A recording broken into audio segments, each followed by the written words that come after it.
Estás escuchando Laboratorio de Juegos, tu podcast sobre la creación de juegos de mesa con Pablo Garayzar y Adrián Alba.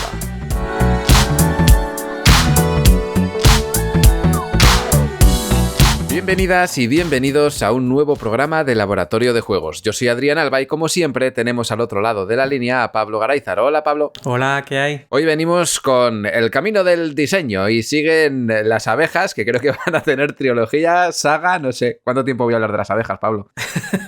Todo lo que quieras y más. Estamos deseosos de escucharte hablar de Apiari.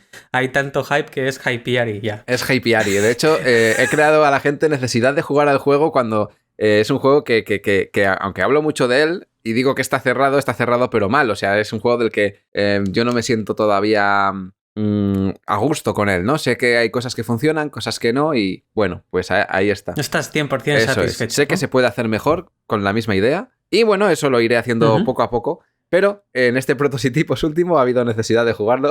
Muchas personas querían jugarlo. Y de hecho, cuando me veían con el juego desplegado decían ¡Oy va! ¡Este es Apiari! Y no había nada que dijera Apiari en ningún sitio, ¿sabes? Pero bueno, estaba interesante. Lo que vamos a hablar hoy, vamos a hacer un programa cortito. Vamos a intentarlo, porque hemos tenido muchos programas largos y tener uno cortito viene bien. Y quiero centrarme en cosas concretas, así queda más autocontenido este camino del diseño.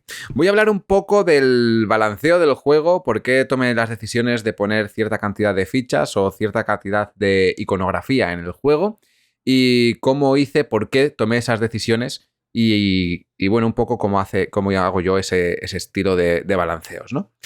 Así que vamos a empezar explicando qué elementos tiene el juego a tener en cuenta para balancearse. Por un lado, vamos a tener el juego, bueno, hemos dicho que era un juego de colocación de trabajadores, coger recursos, procesarlos y demás, pero tenemos elementos como las flores, que son losetas hexagonales que forman un tablero. Estas propias losetas tienen luego recursos dentro impresos y también hay que balancearlos. Y luego una cantidad de rondas que hay que marcar y una duración estimada de la partida que hay que calcular de alguna forma.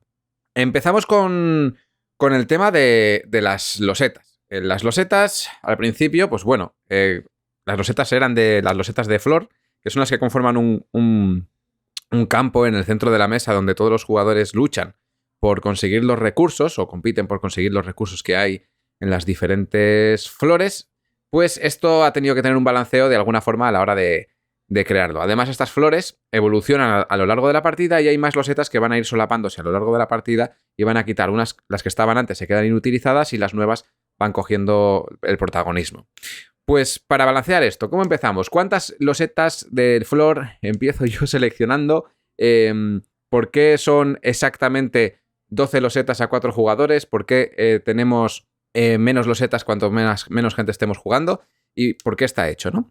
Pues lo primero era determinar cuántas áreas de conflicto queríamos tener dentro del juego. Al final hemos dicho que es una zona en la que se va a disputar y, bueno, hay que calcular cuántas acciones tenemos para poder realizar aquí, cuántos espacios vamos a poder ocupar con nuestras abejas y eso pues tiene que estar bien acotado.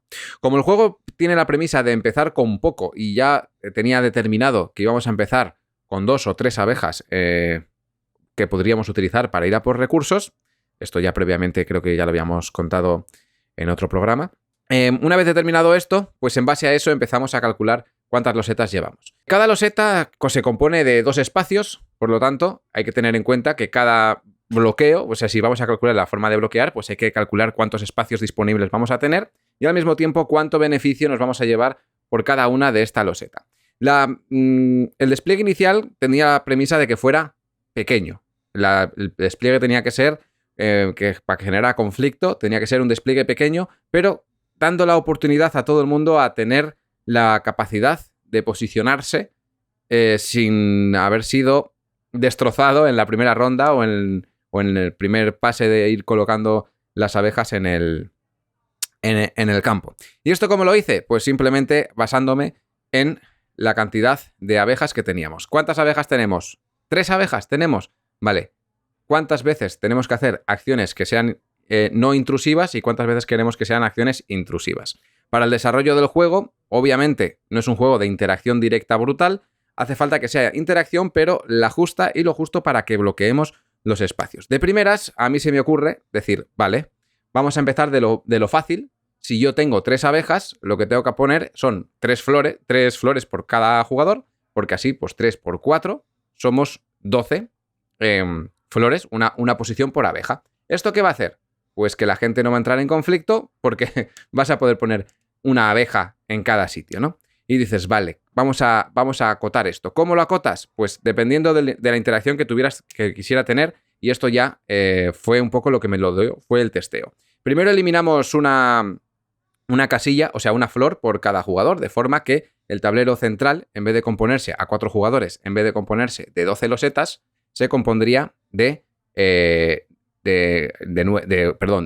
9. De 8 losetas. Sí, porque son 12, una menos por jugador, se resta 1 4 por menos, jugador. 8 losetas. Vale. Al tener 8 losetas ya tenemos 9 abejas. Y esas 9 abejas, pues ya son más abejas que las losetas que están colocadas, ¿no? O sea, tenemos 12 abejas, perdón. Y ya son más abejas de las que tenemos colocadas. Ya generamos el conflicto que va a haber en algún momento.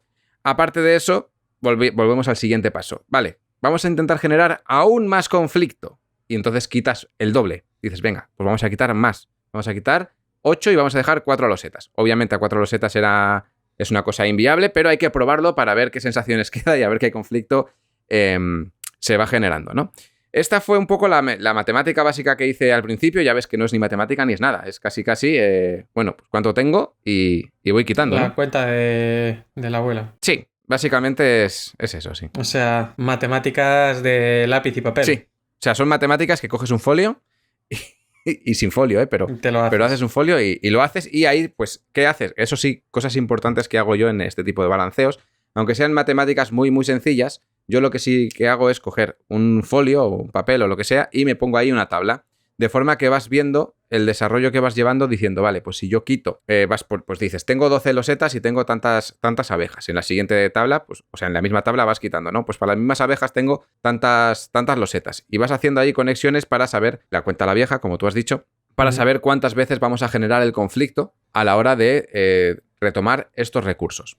Esto fue como un poco la base a la hora de elegir cuántas losetas iban a entrar en juego, pero al mismo tiempo, pues había que tener en cuenta estas losetas, una vez determinadas, que iban a ser una cantidad fija, había que tener en cuenta qué componentes iban a llevar la loseta dibujados, o sea, cuántos recursos van a poder dar cada una de estas losetas. Sí, porque igual convendría también repasar un poco en este programa qué recursos había, ¿no? Había cera, había... Eso es lo que iba a hacer ahora. Tenemos 3 recursos básicos, que son el propóleo, el néctar y el polen. Eso. Aquí ya sabemos que los recursos fueron determinados por el tema. O sea, el tema, tú vas a aprender sobre las abejas y sabes que utilizan estos 3 recursos de las flores para después hacer la cera, la miel y todo lo que hacen las abejas. Entonces, estos 3 recursos que eran básicos, obviamente lo que tú vas a recoger en el campo son recursos básicos, no te van a dar recursos mejorados. No te van a dar miel porque una flor, pues, no te da miel. Temáticamente, eso no es así, ¿no? No aparece la miel de las flores. Y, bueno, pues sabíamos que teníamos 3 recursos de cada uno y, claro, las flores ahora tenían que estar compensadas. El problema al crear esto, lo primero que hice fue hacer una combinatoria basiquísima, de decir, si yo en una flor me van a dar 2 recursos, ¿cuántas flores me van a hacer falta para que me digan, o sea, cuántas flores me van a hacer falta para que tenga todas las combinaciones posibles? De forma que yo tengo en una flor 2 recursos del mismo tipo o 2 recursos combinados y hacer todas las combinaciones posibles entre las 3 para poder determinar pues cuántas me hacen falta, ¿no? A 12 losetas o a 2 recursos por loseta es fácil hacer eso con 3 elementos. O sea, es una multiplicación muy chorra, ¿no? Pero, claro, ¿qué pasaba? Que al hacer esto me salían exactamente 12 losetas, como estaba pensado en un principio, todo me cuadraba perfecto ahí. No, salía alguna más. Si al jugar a 4 jugadores salía alguna más, entonces había que pensar cuál repetir. Esto lo hice igualmente, decidir cuáles se repetían por utilidad que tienen a lo largo del juego. Y la decisión de poner esto fue eso, ¿no? Decir, vale, ¿cuántas han salido? Ahora, ¿qué pasa? Que yo había reducido las losetas. había reducido la cantidad de losetas en la partida y obviamente no podía tener exactamente la misma proporción de todos los recursos en la partida.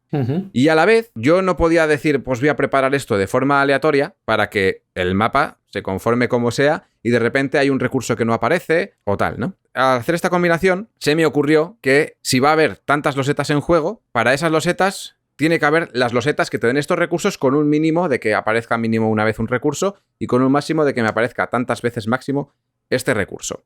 Pero le quería dar variedad al mismo tiempo. Antes de la variedad, pues teniendo eso en cuenta, dentro del rango de losetas que había conseguido con estas combinaciones, pues fui descartando algunas que se pudieran parecer, se pudieran repetir o que tuvieran pues quizás menos peso en la partida tal y como estaba diseñado en ese momento. Al hacer esto, pues ¿qué pasa? Que las combinaciones de las losetas, pues algunas tuvieron que cambiar. Y a lo mejor el porcentaje exacto que estaba hecho al principio, pues no coincidía porque decías, vale, tengo que duplicar esta loseta para que a la hora de desplegar losetas en el tablero siempre tenga la posibilidad de que aparezcan estas aquí. Al principio lo empecé a hacer así, pero esto me daba un problema que si jugaba a 2 jugadores o a 3, pues había losetas que no aparecían nunca igualmente. Y esto me llevó a tener que limitar las losetas que aparecen en un sitio o en otro, marcándolas como estas se utilizan a partir de 3 jugadores y estas se utilizan a partir de 4.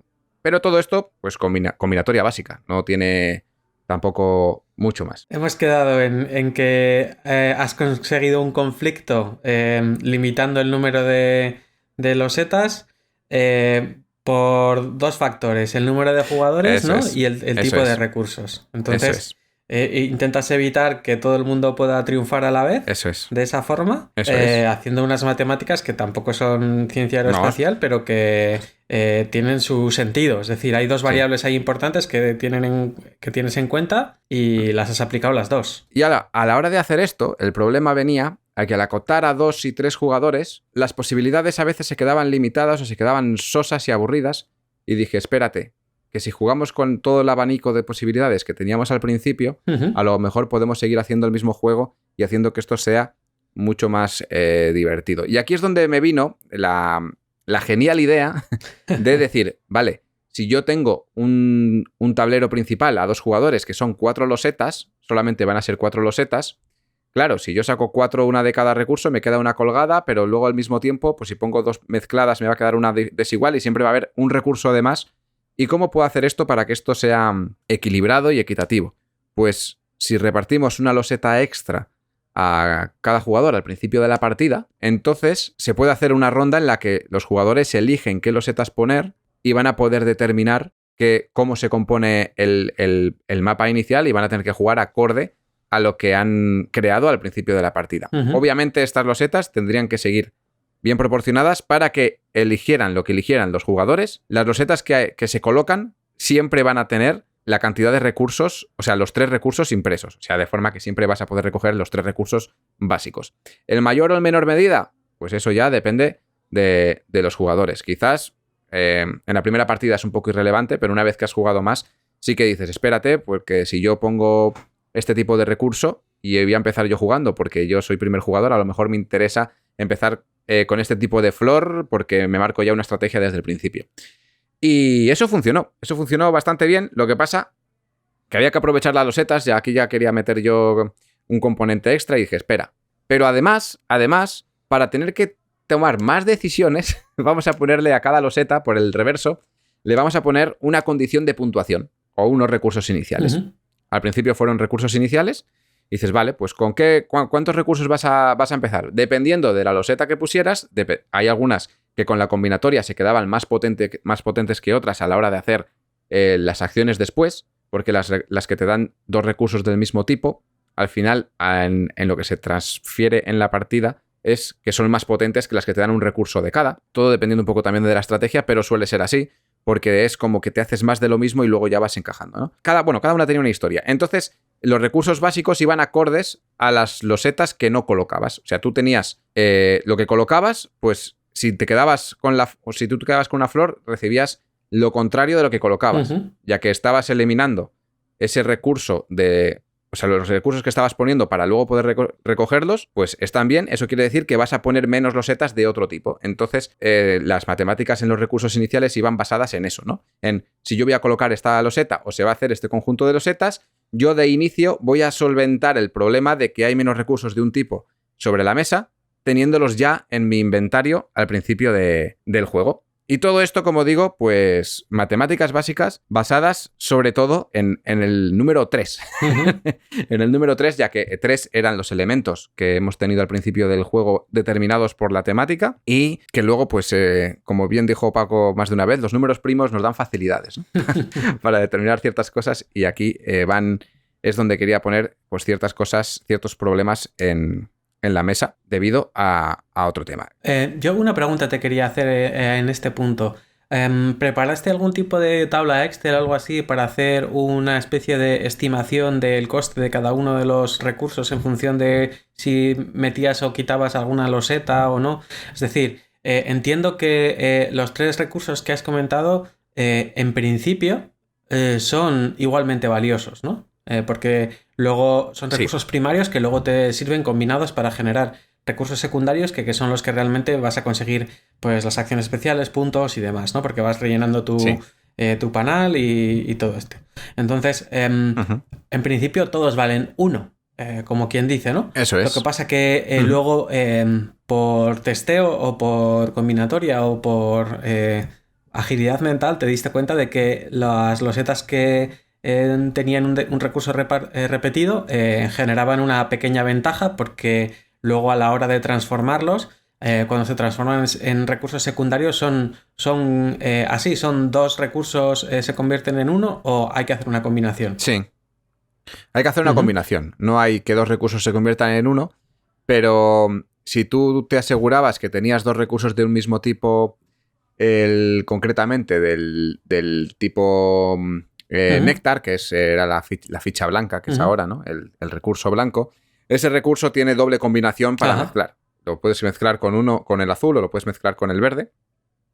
Digamos, o lo puedes mezclar con el propóleo o lo puedes mezclar con el polen y con una cosa te va a dar un recurso y con otra cosa te va a dar otra. De ahí que hubiera recursos descompensados. Esto fue ya antes de meterme con las acciones para ver cuáles estaban equilibradas, cuáles eran mejores o cuáles eran peores en equilibrio de determinar la puntuación o el beneficio que te da cada una de esas acciones, ¿no? Porque al final hay que buscar el equilibrio entre las acciones que puedes realizar a lo largo de la partida y tener acciones que no reportan lo mismo que otras, teniendo la opción de hacer las mismas acciones siempre, pues obviamente hay cosas que no se van a utilizar nunca y quien las haga pues está mal y eso hay que equilibrarlo.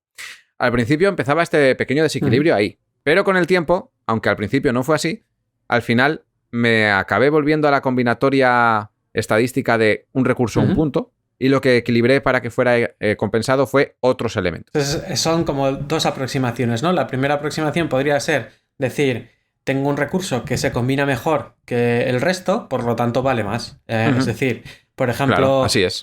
Comprar dólares en el mercado de divisas es mejor que comprar, pues yo qué sé, rupias, porque... pues con las rupias muy probablemente puedas comerciar, pero quizá en algunos sitios no y en otros sí. Mientras que los dólares, pues de momento son una de las divisas más potentes, ¿no? Entonces, a pesar de que el cambio dólar-rupia sea 1 en concreto, pues igual le tienes que meter un pequeño factor para decir, ya, claro, pero es que aún así, aunque este cambio de dólar-rupia me sirva, ante la duda prefiero quedarme con dólares por lo que pueda pasar. Y aquí pues pasaba un poco parecido, ¿no? Es decir, si consigo recursos de tipo polen, es mejor porque los voy a poder combinar más fácil. Y si encima si hay una loseta con doble polen, pues doble win, ¿no? La historia es que si no cambiamos el precio del polen, lo que podemos hacer es, como bien dice Adrián, lo contrario. Es decir, yo eso lo tengo en cuenta y cuando vaya a penalizar, entre comillas, el uso de esa loseta, pues lo voy a penalizar más que en otros casos, ¿no? Porque cuando tú tienes en tu mano una loseta que no juegas, te da más recursos, ¿no? Entonces, esa de 2 de polen, no poniéndola en el jardín, como quien dice, en el tablero central, ¿qué es lo que te daba? Te daba más recursos que que las otras o...? Sí, claro, te daba recursos más potentes. O sea, como los recursos estaban divididos en uno es más eficaz que otro, pues te daban recursos más potentes basándote... Lo que te daba en el jardín estaba realmente basado en lo que no colocabas. O sea, si tú colocabas una verde, en el jardín ya tienes verde. Por lo tanto, tienes que recibir cosas que no sean verdes. El porcentaje de cómo colocar de cuánto es beneficio que te da es dependiendo de la cantidad de... Pues eso, si son 2 verdes, pues me van a dar blancos y azules, ¿no? Y determinar cuál te va a dar más de uno o de otro estaba basado en la potencia, que estábamos hablando de una de las 2 acciones. Luego esto se equilibró, pero al principio fue así. Si yo sé que el blanco me vale para más cosas, pues te voy a dar menos blanco que el otro que no te vale para tanto, ¿no? O al revés, sí que dependiendo de lo que quisiera potenciar en cada momento. Ahora no recuerdo exactamente el caso concreto de esa loseta, pero era así. Me preguntabas hace un momento sobre tablas de Excel, si había hecho alguna. Yo no suelo trabajar con Excel en el ordenador porque no llego a manejar números tan grandes. Entonces, tiro mucho de papel. Yo tengo muchos papeles. De hecho, luego es que es flipante porque cuando hago revisión de voy a tirar cosas, tiro tochazos de papel. Pero tiro pilas de papel cojo siempre papel reciclado, o sea, papel que tengo para tirar, en vez de tirarlo, pues siempre que tengo alguna esquina o tengo el reverso guardado, lo que sea, me lo tengo guardado aquí para no tener que gastar folios y cosas a lo tonto. Y entonces en ellos pues voy haciendo las tablas y las cosas que me van haciendo falta, ¿no? Y hago, pues, igual a veces hago 3 tablas, otras veces hago una, a veces son 3 tablas, pero en mi mente sé cómo están cruzadas.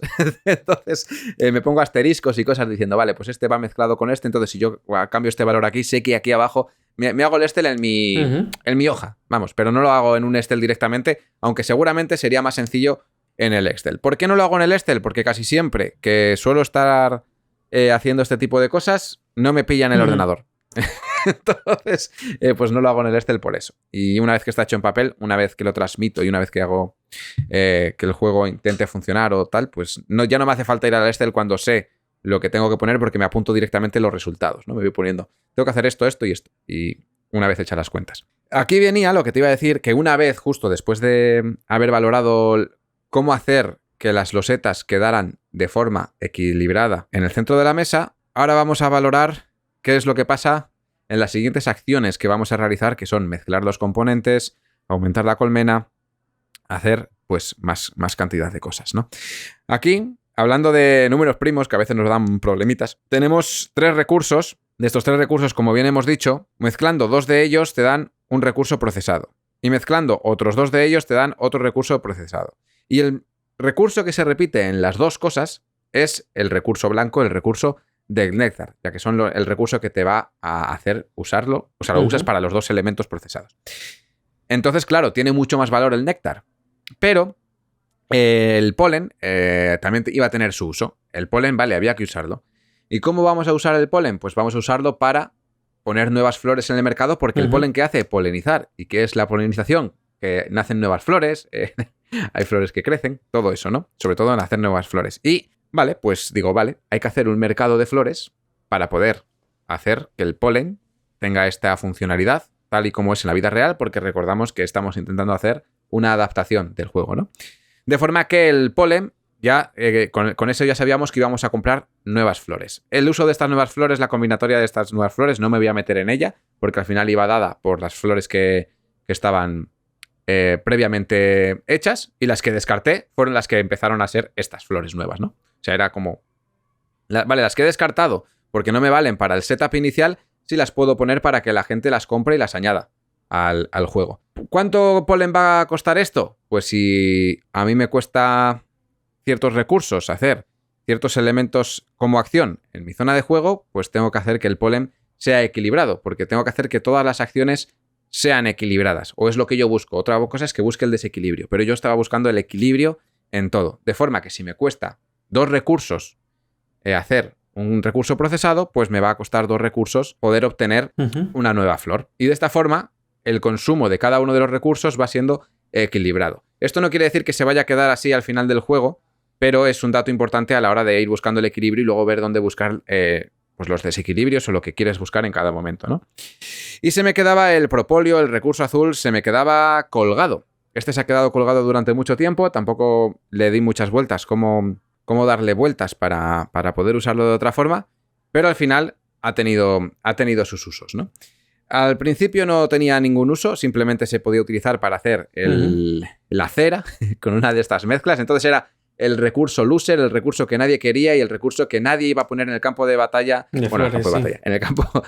el jardín para ir a conseguirlo porque era el que estorbaba. Y de hecho, a lo largo de la partida, como se iban solapando flores, pues la gente ponía para estorbar para estorbar a los rivales, ¿no? Ponía el propóleo. Pero tenía que tener uso.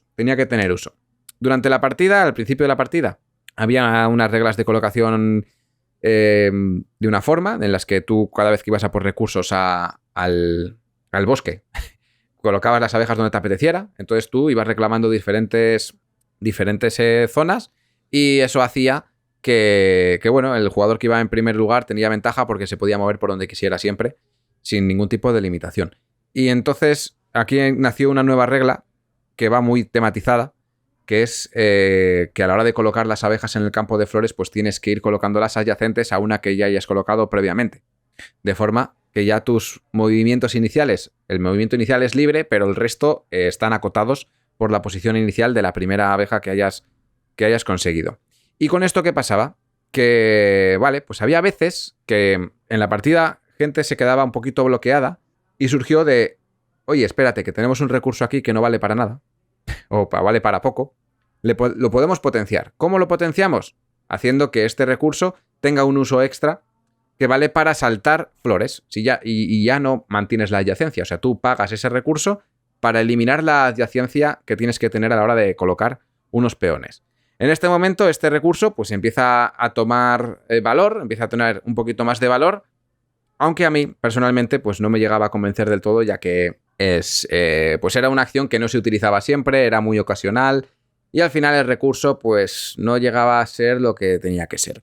No me quería salir de la temática, quería seguir manteniendo ciertas cosas temáticas, pero llega un momento en el que dices, espérate, ya tenemos esto bien atado, vamos a hacer que se convierta en un juego. Y es cuando dices, no va a ser un simulador, va a ser un juego, y empiezas a hacer cositas relacionadas para eso, ¿no? Para que sea divertido jugarlo y no, pues, el Bee Simulator. Y dije, vale, pues la cera no se hace solo con propóleo en la vida real, pero yo puedo añadir la acción de que tú puedes utilizar los elementos del propóleo para poder hacer cera. Entonces ya no tienes que mezclarlo más que consigo mismo. Dices, no, pues yo mezclo el azul con el azul y ya es lo mismo que si lo mezclara el azul con el blanco. Al principio era un poco reticente a esto, entonces le puse un coste elevado. Dije, no, pues va a costarte más azul. Te va a costar más azul que si lo mezclas de la forma normal. Pero luego a la hora de la verdad era irrelevante, ya que hemos dicho que cada recurso queremos que valga 1, 1, 1, y el hecho de que una cosa te cueste 3 puntos conseguirla y otra te cueste 2 puntos conseguirla, pues obviamente siempre vas a ir por la que te cuesta 2 en vez de que la que te cuesta 3, porque es innecesario. Así que se rebajó y bueno, entró una nueva acción en el juego, que es la de poder hacer cera con 2 mismos recursos del tipo del componente azul. Aquí sí se quedó equilibrado el componente azul respecto al resto, y ya tenemos todos los elementos que sirven para 2 cosas diferentes. El verde te sirve para comprar flores en el mercado y para hacer miel. El blanco te sirve para hacer miel y te vale para hacer cera. Y el azul te vale para hacer cera o te vale para hacer cera en solitario. O sea, lo puedes combinar con otro o lo puedes hacer por tu cuenta. Y ya, por lo menos el equilibrio de los materiales ya lo tenemos bien determinado de esta forma. Cada cosa sirve para 2 cosas, ¿no? O sea, cada material sirve para 2 cosas. Lo único que igual habría que evaluar cuántas veces se suele usar cada una de esas acciones en una partida para ver si están correctamente balanceadas o todavía sigue habiendo algún sesgo, ¿no? Eso es. Y aquí seguían pasando cosas. Siempre pasan cosas y seguirán pasando hasta el infinito, ¿no? A ti te hace falta conseguir el recurso azul por narices porque quieres expandirte. El juego te limita a que tienes que expandirte, tienes que ir creciendo y obviamente pues tienes que gastarlo, conseguirlo para poder crecer. El hecho de que no fuera tan apetitoso porque solamente servía para hacer una cosa en vez de para hacer 2, hacía que se luchara menos por él, pero al mismo tiempo luego hubiera escasez y se generaban como dinámicas raras. Como de oleadas, vale, ¿no? Pues al principio nos sobra, luego nos falta, luego nos sobra, luego nos falta. Claro, sí. Había como bloqueos raros, ¿no? Vale, pues yo he conseguido este turno, he conseguido un montón de esto y el resto no ha conseguido nada. Entonces cuando llega mi fase de hacer acciones dentro de la colmena, resulta que yo me puedo expandir y el resto no porque por lo que no sea, han comprado ¿no? azul. Eso es, porque no han comprado azul o tal. Bueno, esto ya le dio el equilibrio, obviamente, porque todo el mundo quería conseguir el azul, pero era el que menos te lo querías porque los otros te daban más versatilidad. ¿Por qué te daban versatilidad? Pues porque conseguir flores pues te daba la expansión del terreno que se determinaba en puntos de victoria y demás. Pasando los recursos, pues seguimos con los recursos, los pasamos adentro de la colmena. El juego tiene unas celdillas, las celdillas, lo que sería la celdilla de una abeja normal, que son hexágonos y por tanto pues hay que mantener la regla del 6, porque son hexágonos. Entonces fueron limitaciones para dentro de la colmena y poder tener un poco de gestión.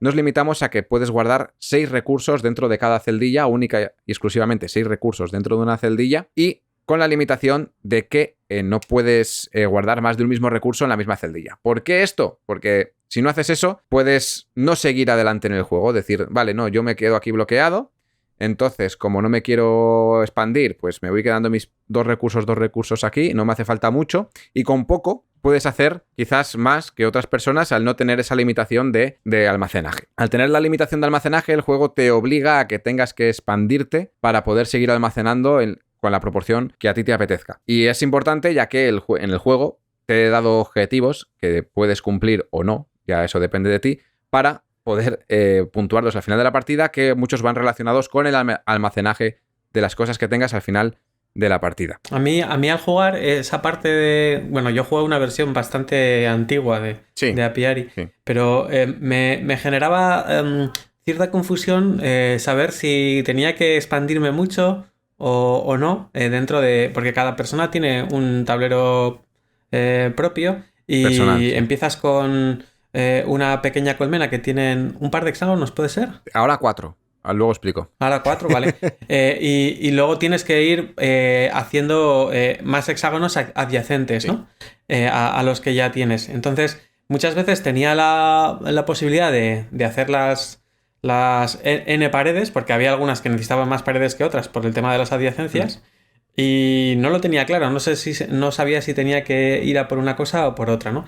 Y eso es bastante normal en un juego de gestión de recursos, porque al principio pues igual no le ves el truco a la estrategia principal, pero me parecía que estaba chulo eso, el decir, bueno, habrá algunas partidas donde donde por tal y como se ha ido generando el bosque o este jardín o la reserva común de recursos, pues me haya venido mejor coger unos recursos frente a otros y entonces me ha permitido expandirme más, y habrá otras partidas en las que me permitirá expandir menos, pero rellenaré los almacenes que tenía de recursos más valiosos, ¿no? Entonces eso me parecía generaba una sensación de rejugabilidad bastante chula. En las primeras partidas quizá pues es algo no intencional, es decir, he jugado como he podido jugar, claro. Pero en las otras pues sí, jugabas a tiro creo hecho, que ahí hay cierta rejugabilidad chula, es decir, que no hay una estrategia dominante. Bueno, luego hablaremos de la estrategia dominante, pero sí que la hay,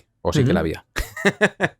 El tema de las celdillas, empezó la colmena con 3 celdillas concretamente, porque teníamos 3 recursos básicos, por lo tanto, tú tenías que tener capacidad de poder almacenar por lo menos esos 3 recursos básicos. Empezamos con esa capacidad, tú podías elegir no ir a por un recurso, por centrarte en miel o centrarte en cera, pero ¿qué pasa? Que la primera acción que hace todo el mundo, los primeros turnos que hace todo el mundo era siempre hacer una nueva celdilla, siempre, da igual. ¿Por qué? Porque querías esa nueva celdilla para poder almacenar los 3 recursos básicos y el que fueras almacenando extra. Y esto, pues, era una dinámica, aquí es una dinámica en el juego que tienes que decidir si la quieres mantener o no. Y a mí, que haya turnos vacíos, no me gusta. Entonces, que haya turnos, 1 o 2 turnos o 3, los que sean, en los que las personas hacen exactamente lo mismo cada vez que juegan para hacer el mismo objetivo, porque está claro que eso hay que hacerlo lo primero, pues dije, no, esto te lo doy desde el principio. Esa es la inicialización que hay que poner porque... Claro. Así, o sea, que no haya 3 turnos de basura al principio, ¿no? Sí, si tú empiezas, es un juego, imagínate que es un juego de cartas. Todo el mundo empieza con 2 cartas en la mano y en tu turno puedes o jugar carta o robar carta. Pero resulta que las cartas, cuando las juegas, puedes combinarlas entre ellas. Pues, ¿qué hace la gente? Va a robar cartas hasta que tenga una mano que considere que puede hacer combos interesantes. Sin embargo, si tú ya le estás dando una mano grande, es posible que elijan robar o no. Cambia, ¿no? O sea, lo he puesto como ejemplo súper chorra. Pero es eso, ¿no? O sea, yo me daba cuenta que con ese diseño inicial lo que estaba limitando a la gente era que fuera sí o sí, no está jugando a un juego, está haciendo pues yendo por los raíles que están marcados, ¿no? Tengo que hacer esto y ya está, no hay otra. O sea, lo primero que tengo que hacer es esto. Luego ya decidiré si eso, pero claro, pues a mí tener 2 turnos en los que tienes que estar guiado haciendo lo que te está diciendo el juego, me parece absurdo. No es divertido o te está quitando tiempo de lo que realmente es divertido, que es la gestión de tu colmena, o supuestamente eso es lo que tiene que ser divertido. Por lo menos para mí. El juego sí es un puzzle solitario en tu zona, y el único conflicto que tienes es la recolección de recursos. Pero luego el juego es como un puzzle. Y obviamente si no te gustan los puzzles, pues no te va a gustar este. Y aún así, el puzzle pues se quedaba bastante sosete, determinado por... Y sí, para mí sigue siendo bastante sosete, determinado por los recursos que vas obteniendo. Las decisiones tampoco son demasiadas y es bastante obvio siempre lo que tienes que hacer. Y dependiendo del público al que vaya dirigido, esto le puede encajar. A mí, como diseño propio para mí, pues son cosas que tengo que cambiar. A la hora de determinar luego cuántas celdillas van a ir en el interior de tu tablero, porque el tablero pues está marcado, está acotado, tienes una cantidad máxima de espacios a los que puedes llegar. Aquí no hubo cálculo, aquí no hubo nada, aquí fue limitación de espacio. Es decir, yo quiero que el tamaño máximo sea este, entonces si yo tengo un componente que mínimo tiene que tener este tamaño, ¿cómo lo puedo cuadrar para que esto me encaje dentro de las dimensiones que yo he valorado? Esto, pensándolo más tarde, me limita muchísimo a la hora de poder crear ese puzzle del que estábamos hablando. Como tengo casillas acotadas al espacio al que yo me he restringido por materiales físicos, mi capacidad de expansión está acotada a lo que yo tengo aquí. Y sí es verdad que se genera espera, si construyo aquí me cuesta menos, pero si construyo allí me cuesta más. Pero en realidad tú lo que quieres es construir siempre lo que menos te cuesta, expandirte y ya está. O sea, siempre vas a construir lo que menos te cuesta en cada momento y listo. Entonces, es otra cosa en la que actualmente estoy trabajando que no me convence, porque es una limitación de diseño que a lo mejor hay que valorar hacerla de otra forma o con otros componentes o con otros lo que sea, porque hace que sea el juego te lo siga guiando, ¿no? Ahí. ¿Por dónde me expando? ¿A la derecha o a la izquierda? Te da igual. No hay ningún tipo de recompensa ni beneficio hacerlo de un lado o para otro. Lo que sí tenía pensado para solucionar esto, que no lo he hecho todavía y no sé si lo haré porque no me llega a convencer del todo en cuanto a mí como persona, mecánicamente igual funciona perfecto, es que dependiendo dónde vayas construyendo, tengas una serie de beneficios u otros, de forma que te renta más ir a por ciertos lugares que igual te cuestan más construirlos al principio, pero sabes que cuando lo construyas vas a tener un beneficio extra por haber construido ahí. Y tú puedes decidir si ir primero a la expansión o ir primero a por esos objetivos que puedes conseguir que te van a costar más que expandirte. Pero bueno, esto ya son temas a valorar en diseños futuros. El día de mañana a lo mejor os puedo hablar de ellos, pero ahora mismo son solo ideas que están ahí en el aire. Aquí tenemos pues esas 2 cositas que están marcadas, que es de las que quería hablar. A mí me recuerda un poco esto que has dicho de que haya turnos basura y tal, a un pequeño ajuste que tuve que hacer en la inicialización o en la preparación de la partida en Novel Run. Al principio en Novel Run solamente partíamos con cartas básicas que daban muy pocos recursos y que no valían para mucho, y veía que en los primeros turnos todo el mundo siempre hacía lo mismo, intentar conseguir alguna carta de trabajo, algún predoc y alguna carta que diera dinero, un proyecto, ¿no? Sí. Entonces todo el mundo intentaba eso, había gente que lo conseguía porque en el mercado todavía había esos recursos y los podían conseguir, y había otra gente que no los conseguía y que se veía parcialmente lastrada o que, bueno, estaba esperando un poco a ver si llegaban esos recursos, ¿no? Y luego a partir de ahí ya había muchísima más variabilidad. Entonces, para intentar evitar estos turnos de la basura, que incluso además podían ser bastante perjudiciales para alguien que llegara al final del todo en el mercado, pues lo que hice fue meter esas cartas, una carta de predoc y una carta de proyecto, en el setup inicial, en la preparación de partida de cada uno de los mazos de la gente. Con eso conseguía que nos evitáramos esos turnos de la basura, que directamente te pudiera tocar incluso en la primera ronda una mano relativamente potente si te tocan esas 2 cartas que son mejores que las básicas para poder hacer cosas, y que, bueno, también la primera mano no fuera igual para todo el mundo, porque se juega con 5 cartas. Si te doy 5 cartas directamente y todo el mundo tiene las mismas, pues no va a haber ningún factor de sorpresa y evitar pues precisamente lo que has intentado hacer tú, ¿no? Que haya una estrategia principal lógica al principio de la partida y que las 2, 3, incluso 4 primeras rondas sean que un poco lleguemos todo el mundo a tener un mazo pues bastante parecido y con un poco más de potencia, ¿no? Entonces, como todo ese principio era un rollo, pues lo que hice fue fast forward, pasar hacia adelante hasta que todo el mundo tenga eso ya directamente en la ronda 0, ¿vale? Y con eso me quité de historias. Entonces me ha resonado mucho lo que has comentado con ese pequeño ajuste en la preparación de partida que hicimos en Novel Run. Eso al final pues son toques que le dan elegancia al juego, ¿no? Empezar directamente al grano y no tener turnos vacíos de cosas que no sirven para mucho. Lo importante, pues pasar a la parte divertida, ¿no? El skip a la parte divertida. ¿Dónde está lo divertido? Aquí. Pues hay que acelerar eso, ¿no? Hay que acelerar lo que divierte y hay que potenciar el rincón en el que nos divertimos. En el tema del balanceo, hablando un poco de sensaciones, ya es lo último que voy a tratar hoy, por intentar acotar este programa. Quizás otro día hablamos de más cosas, aunque es posible que demos por finalizado aquí los ajustes de Apiari y pasemos a otra cosa, porque al final, pues, tengo ganas de hablar de otras cosas, ¿no? No tanto de las abejas. Pero lo último que tuve aquí que tocar es... es este tema, ¿no? Hay dos dinámicas en el juego. Con lo que he dicho antes, tienes el puzzle que tú te montas en tu casita, tú te vas montando tu colmena, te vas haciendo tus cosas como tú quieras, vas seleccionando las acciones que quieres hacer, y luego el puzzle que está fuera, que no es puzzle, es el conflicto que está fuera a la hora de recoger recursos. En muchos testeos ha habido mucha diversidad de opiniones, yo también he valorado qué es lo que más me gusta y qué es lo que menos me gusta, pero ¿qué pasaba? Que en el exterior había conflicto, a la gente le gustaba el conflicto, le ir a por recursos, porque espérate, si me coloco aquí le tapo, pero luego yo no me puedo mover a la siguiente porque se ha puesto en medio, o lo que sea. Eran ese tipo de situaciones que eran divertidas, pero luego el puzzle interior se hacía a veces lento y aburrido, ¿no? Cuando enseño el juego por la primera vez, cuando alguien no ha jugado, siempre lo enseño con esta variante que yo llamo aburrida, porque estoy explicando el juego, sé que me van a hacer muchas preguntas, entonces prefiero hacerlo así.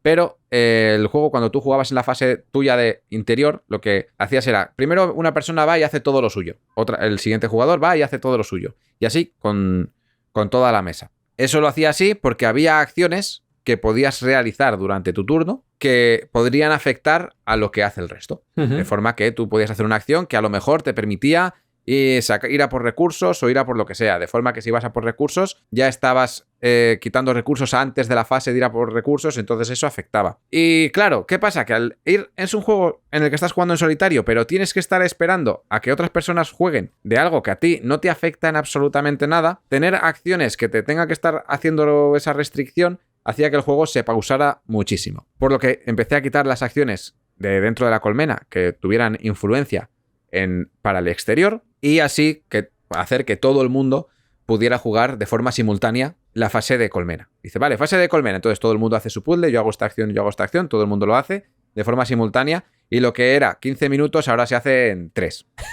Porque antes tardabas un montón. Cuando explico el juego, pues lo que hago es, espera, vamos a hacer una acción cada persona en la mesa va a hacer una acción. Entonces empezamos una acción, ¿te quedan más? Pues una acción, para hacerlo dinámico a la vez de no jugar al mismo tiempo, ya que en la primera explicación, pues obviamente cuesta pillarlo, es normal que cueste pillarlo, ¿no?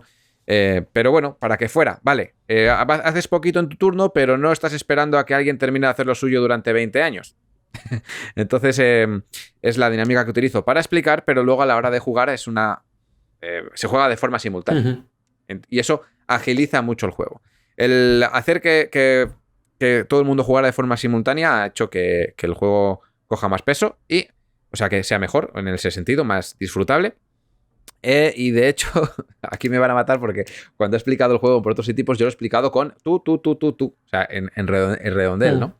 Y en una de las partidas me dicen, ¿pero esto no se puede jugar de forma simultánea? Y yo, sí, pero como me vais a estar haciendo preguntas y luego de forma simultánea esto se vuelve un jaleo que flipas, que ya lo he vivido. Y luego ya a partir de la tercera ronda empezaron a jugar de forma simultánea. Y todo perfecto. Y ya bien, y todo perfecto. El último detalle a destacar es las rondas que se jugaban en cada partida. que variaba del número de jugadores. Si estamos jugando 2 o 4 es una ronda, si estamos jugando a 3 es otra. ¿Por qué era esto? Porque en el juego no he metido, por el momento, aunque quiero hacerlo, no he metido en ningún momento ninguna regla de quién va primero, por lo que eso hace que empezar la fase de recolección sea muy favorable a la persona que empieza la ronda. Y digo, vale, pues ¿cómo lo compenso esto? Haciendo que todo el mundo tenga un turno o 2 en la partida de ser inicio de ronda. Pero siempre la misma cantidad. Siempre, si yo he empezado con 2, o sea, si todo el mundo tiene 2, todo el mundo tiene 2. Si todo el mundo tiene 1, todo el mundo tiene 1. Y aunque haya personas que lo hacen al final de la partida y otras al principio, dependiendo del orden de turno, pues se queda compensado y así ha sido durante el resto de la partida. Esto te determinaba las rondas sí o sí, y hace que el juego actualmente sea muy largo por tener que jugar esa cantidad de rondas para solventar el problema de que todo el mundo tiene que ser mano en algún momento. Y es un problema que estoy ahora pensando cómo hacerlo. Tengo varias ideas en la cabeza y bueno, estas ya las desarrollaré y ya iremos con ellas, pero lo que tengo claro después de todo esto es que el juego es un juego que dura entre 45 minutos y 1 hora. Y ahora mi objetivo es que sea un juego que dura media hora. Genial. Que dura menos rondas, quiero conseguir las mismas sensaciones con menos cosas. Y bueno, desaparecerán cosas del juego, desaparecerán elementos, cosas que antes eran por cabezonería de temática estaban metidas, ahora van a desaparecer. Porque lo que trato ahora de hacer es pues que este simulador cada día sea más juego. Todo esto viene dado a los conocimientos que he ido adquiriendo a lo largo del tiempo, porque una cosa que he estado hablando hace poco es que antes, cuando me ponía a hacer un juego, cuando me ponía a desarrollar un juego, a diseñar un juego, lo hacía en base a lo que a mí me gustaba. Digo, yo quiero diseñar esto, quiero un juego de abejas, quiero tal, pues entonces voy a hacer lo que sea para que esto sea un simulador. En Apiari fue un simulador, lo conseguí y dije, ya está el simulador hecho, ahora hay que hacer que sea un juego. Pero ahora cuando me pongo a diseñar un juego lo hago en base a un producto, que es muy diferente a que sea solamente un juego de mesa. Aunque no vaya a ser un producto y no lo vaya a sacar nunca, las limitaciones de ser un producto influyen muchísimo a la hora de diseñar. Te dan ventajas y desventajas, obviamente. Y lo que yo intento con Apiari ahora es que no sea un juego. Ahora quiero que sea un producto. Y esa es la dirección que estoy tomando. Esa ha sido como la escala, ¿no? Estoy haciendo una... ¿Cómo se llama? Una simulación. Ahora paso de una simulación, pego un salto a que sea un juego. Y ahora que es un juego, más o menos funcional, pago el salto a que esto intente ser un buen producto. Un producto. Eso es. Y bueno, pues hasta aquí la saga Apiari. Como digo, he hablado mucho. Podría seguir hablando de Apiari porque hay muchas cosas que al final pues puedo rascar, por ahí puedo contar. Pero no creo que sea necesario contar más. El día de mañana, si hablamos de otro juego, de otro diseño o de lo que sea, y tengo cosas que rescatar de aquí, lo haré. Pero hasta entonces, pues... aquí termina la saga, aquí acaba la trilogía, hasta que llegue el Matrix Return. Bueno, ¿cómo se llama la última? Yo tengo claro que va a haber un programa más, no sé cuándo será, que será cuando lo publiques finalmente, ¿no? Te tendremos que hacer una entrevista como autor. Cogeré tu PDF mítico, le preguntas y te preguntaré, oye Adrián, ¿cómo empezaste en esto de los juegos de mesa? Bueno, como que no lo he contado ya, ¿no? Lo decía por hacer la broma. No, pero sí que es verdad que cuando finalmente lo publiques, pues habrá muchos cambios y algunos serán por razones de producción, otros serán por razones de que has pulido ese paso de la simulación al producto. Otros serán igual decisiones editoriales y todo eso está muy chulo contarlo también, así que lo cerramos aquí en cuanto a camino del diseño, pero muy probablemente queda un programa pendiente de Apiari para cuando ya vea la luz. Bueno, si lo saco del cajón, ¿no? Que sí. Eso seguro, vamos. O sea, ya ves todo el hypeari que hay, así que ese hay que sacarlo. El hypeari hay que sacarlo sí o sí, ¿no? Ya tiene su público. Eso es. Aunque sea una tirada pequeñita de 200 copias, o así. Claro que sí. No, ya veremos, pero eso, ¿no? Hay mucho trabajo por delante con este juego. Yo creo que se puede hacer un buen producto sobre la base que está creada. Hay cosas que considero que no funcionan, cosas que considero que son divertidas, cosas que son divertidas para algunas personas y para otras no. Eso ya es inevitable, eso ya depende de la persona. Pero tengo que potenciar lo que yo considero que es lo más divertido, lo que yo quiero transmitir con el juego y sobre todo que sea un producto viable antes de que todo esto sea publicado, ¿no? Así que hasta aquí. Hasta aquí, Hypeari. Me ha gustado. Vale, pues lo dejamos aquí entonces. Si tenéis preguntas, cuestiones, aclaraciones, os animamos, que hace mucho que no lo hacemos, a que nos mandéis vuestros comentarios y también algún audio para poder entrar en antena, como quien dice, y que lo podamos comentar. Estaría bien, volver a tener algún programa de audios comentados con respecto a algún tema, y yo creo que se puede hacer algo muy interesante en esta línea, ¿no? Que la gente comente ciertas cosas, problemas que han encontrado en el diseño, cambios que han realizado en el diseño, con audios cortos de, no sé, como mucho 5 minutos aproximadamente, para poder tener bastantes personas aquí hablando y que lo vayamos comentando. Yo lo veo muy interesante, hace mucho que no hacemos un programa con ese estilo de contenido y podría estar muy muy bien. Pues como siempre, un placer, Pablo, y a la audiencia. Nos vemos la semana que viene en un nuevo programa de Laboratorio de Juegos. Hasta luego. Adiós. Puedes seguirnos en las redes sociales, Instagram y Twitter, laboratorio_POD. También puedes escucharnos en YouTube, iVoox, Spotify y Google Podcast, Laboratorio de Juegos.